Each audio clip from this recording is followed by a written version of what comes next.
Yan, good morning Luzon, Visayas, Mindanao at sa buong mundo. Isang pinagpalang umaga. Ayan, August 7. Purihin ng Diyos, umagang ito mga kapatid. Welcome na po sa ating pong mga magang nagising. Hallelujah. Purihin ng Diyos, umagang ito. At bago tayo mag-umpisa, tayo po ay umawit sa ating pong Panginoon. Alayan natin siya ng papurit pagsamba. Bigyan tayo ng malinis na puso sa umagang ito. Yes, Lord. Created me a clean heart, oh God, and renew a right spirit within me. Created me a clean heart, oh God, and renew a right spirit within me. Cast me not away from thy presence, O Lord, and take not thy Holy Spirit from me. Restore unto me the joy of thy salvation, and renew a right spirit within me. Created, Lord, a clean heart. Created me a clean heart, oh God, and renew a right spirit within me. Cast me not away from thy presence, O Lord, and take not thy Holy Spirit from me. Restore unto me the joy of thy salvation, and renew a right spirit within me. You are my strength and I am weak. You are the treasure that I seek. You are my all in all. Seeking you as a precious strength, Lord, you give up as me a fool. You are my all in all. Jesus, Jesus, Lamb of God, worthy is your name. Jesus, Lamb of God, worthy is your name. Taking my sin, my cross, my shame, raising again, I bless your name. You are my all in all. When I fall down, you pick me up. When I am dry, you fill my cup. You are my all in all. Cast me not away from thy presence, O Lord, and take not thy Holy Spirit from me. Restore, Lord God, restore unto me the joy of thy salvation, and renew a right spirit within me. And renew a right spirit within me. Renew a right spirit within me. Yes, Lord. Thank you, Lord God, for renewal of our spirit today, Lord God. Oh, Jesus, we bless your name. You're worthy to be praised. There is none like you. Salamat po sa umagang ito, Panginoon. Salamat po sa pagising, pagpatnubay mo, paggabay mo, Panginoon. Minsan pa sa oras po na ito, natas po namin ang iyong gawain, Panginoon, Lord. Samahan kami ng Santong Espiritu sa iyong pag-aaralan sa araw po na ito. Use us only, Lord, as channel of your spiritual blessing today, Lord. As empty vessels, Lord God, in Jesus' name. Thank you, Lord, for the glory, honor, and praise in Jesus' name. Amen. Ayan, magandang umaga na sa bawat isa sa atin. Puri ng Diyos, napaganda po ng ating inawit, no? Tunay nga na si Lord po ang nagbibigay sa atin ng kaginhawahan, no? Restoration sa ating pong mga puso, mga kapatid. So ating pong ipagpapatuloy yung ating pong series na tinatalakay. Ito na po yung panghuli, yung pangsyam na fruits ng Banal Espiritu, yung self-control. Ayan. So natalakayan natin yung love, joy, peace, patience, kindness, goodness, faithfulness, ang kahapon gentleness, and ngayon po ay self-control. Ito na po yung pang-siyam. Ito na po yung panghuli, mga kapatid. So sabi po ng Galatians chapter 5 verse 22 to 23, but the Holy Spirit produces this kind of fruit in our lives. Love, joy, peace, patience, kindness, goodness, faithfulness, gentleness, and self-control. There is no law against these things. Sa Tagalog, sabi po ni Paul, ngunit ang Banal Espiritu ay nagbubunga ng ganitong uri ng bunga sa ating buhay. Pag-ibig, kagalakan, kapayapaan, pagtitiis, kabaitan, kabutihan, katapatan, kahinahunan, at pagpipigil sa sarili. Walang batas laban dito. Purihin na po ang pagkabasa ng dakilang salita ng Diyos sa umagang ito.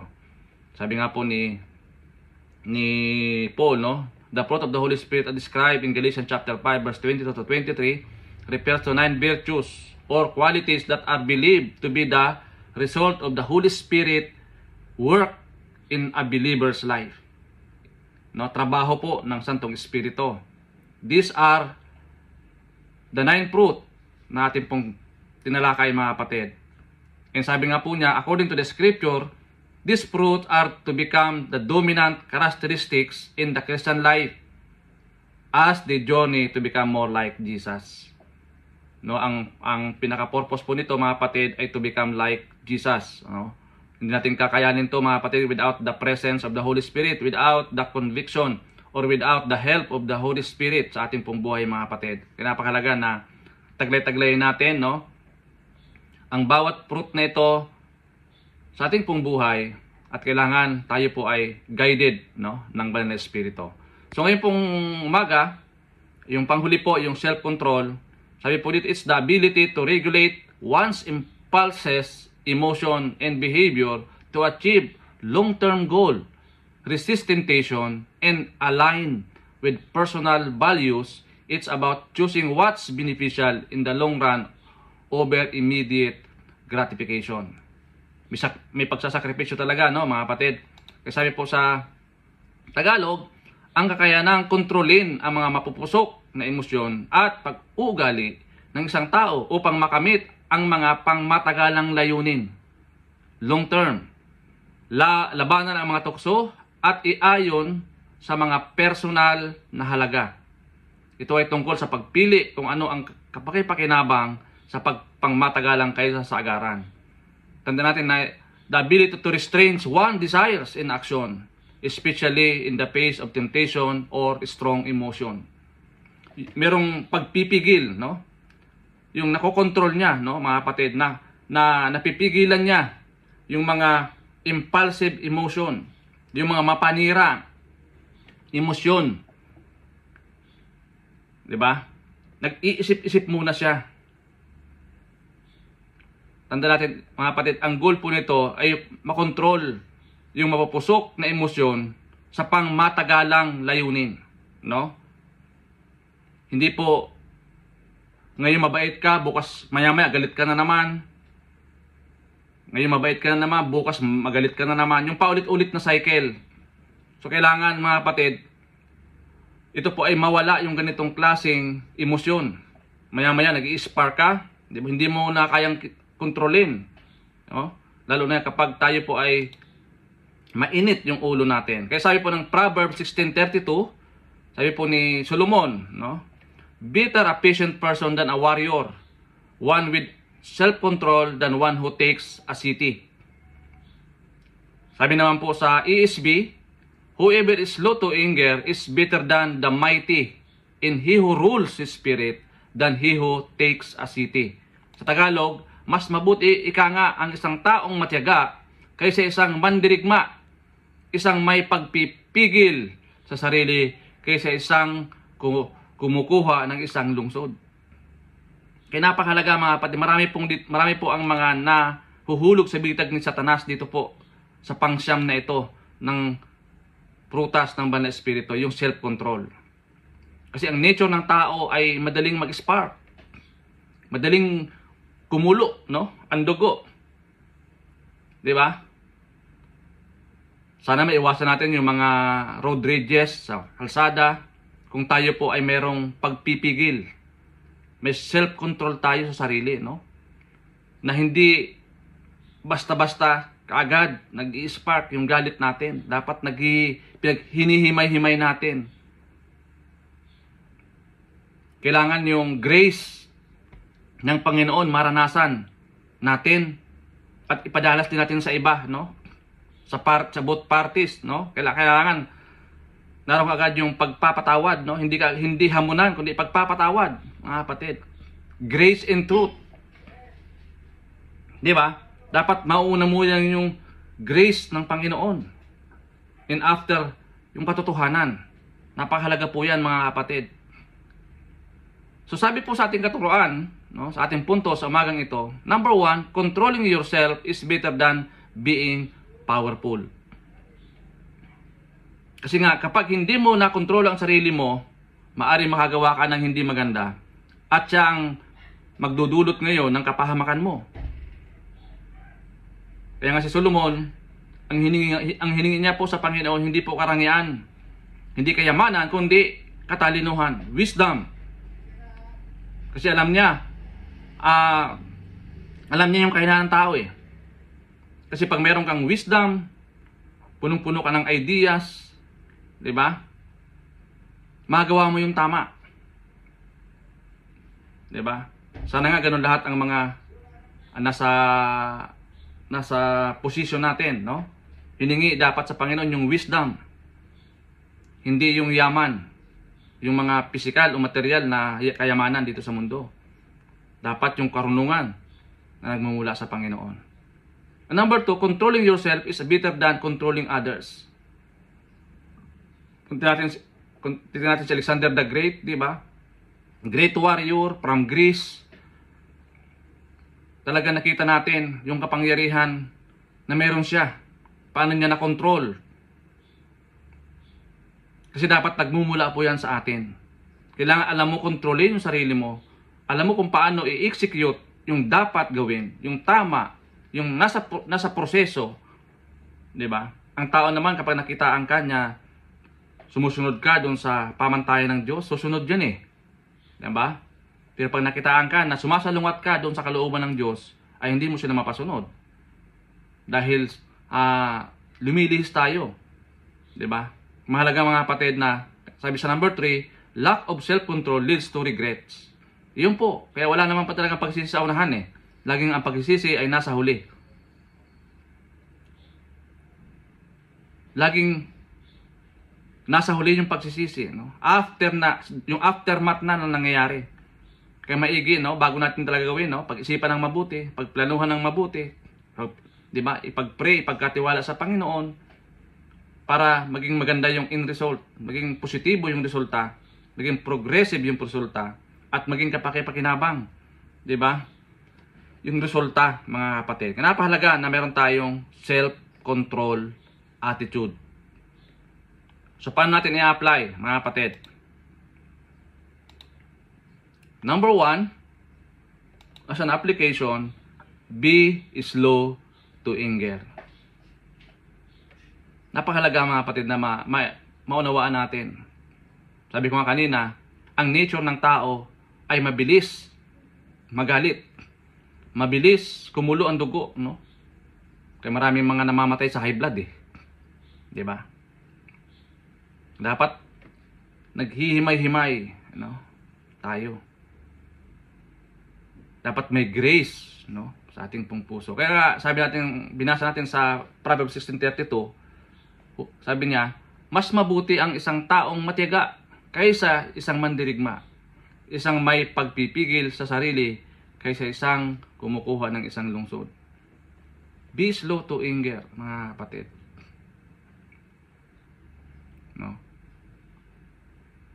Kasi nga, pag galit ang tao, sobrang galit ang tao, minsan hindi mo na naisip yung tama.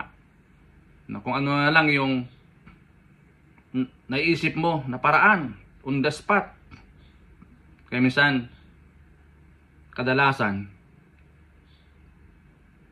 negatibo yung resulta. Kasi under emotion eh. 'Di ba? Kaya sabi nga ni Miles Monroe, 'di ba? Don't make a permanent decision on a temporary problem. 'Di ba? Kailangan pinag-iisip-isipan talaga ng maigi. Sabi nga ng mga matatanda, 'di ba? Bago mo gawin ay makapitong isipin. So biro mo 7. Kasi pag number 1 nag-fail ka, mayroon pang number 2. Nag-fail ka, may number 3 pa. 'Di ba? Marami ka pang chance na pwedeng ayusin. 'Di ba, mga kapatid? Kaya mahalaga, tayo muna ay nagmumuni-muni, nag-iisip-isip, at higit sa lahat, busilak ang ating pong puso. Meron laging puwang. Meron laging room for forgiveness, mga kapatid. And number 2, rule over your emotion. Diba? Meron tayong kapangyarihan sa emosyon natin, mga kapatid. Kaya mahirap din yung masyadong emotional. Nangyayari, yung pagiging emotional natin, iyan na yung nag-govern sa atin. Hindi po, mga kapatid, kailangan pamahalaan natin yung ating emosyon. Tayo po yung may authority, may kapangyarihan, na baguhin yung senaryo sa tamang kapamaraanan, sa tamang perspektibo. Kasi minsan, ang emosyon natin, deceptive. Diba? Akala natin tama. Yung pala ay kaparusahan, kapahamakan yung tinatahak nito. Diba? Rule over your emotion. Okay, number 3, make biblical and logical decision. Kailangan kasi in line yan sa kalooban ng Panginoon. Ano ba yung God's will? Ano ba yung will ng Lord? Kailangan biblical and logical decision.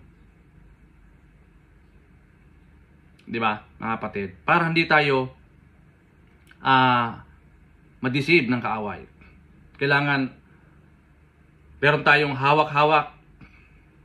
Meron tayong pinanghahawakan na biblical principle na nagmumula sa salita ng Panginoon. May pinanghahawakan tayo para pagdating ng mga pagsubok, unos, o mga persecution man sa buhay natin, mayroon tayong panghuhugutan, mga kapatid. Make a biblical and logical decision. Huwag tayo basta-basta na lamang nagdidesisyon, lalo na kapag masyadong malapit sa katotohanan at malapit din sa kasinungalingan. Kailangan lagi natin isinasangguni sa Panginoon, bigyan tayo ng Panginoon ng wisdom kung paano natin ito i-manage, mga kapatid. Kasi once nag-act tayo at nagkamali tayo, may consequences po na mangyayari sa buhay po natin. Kaya napakahalaga po yung self-control. Sa lahat ng bagay, napakahalaga ito, mga kapatid. Marami pong mga tao na sa maliit na bagay, nagawa nila yon habang buhay nila pinagsisihan yung pangyayaring iyon. Dahil sa maliit lang na bagay. Hindi lang sila nakapagtimpi.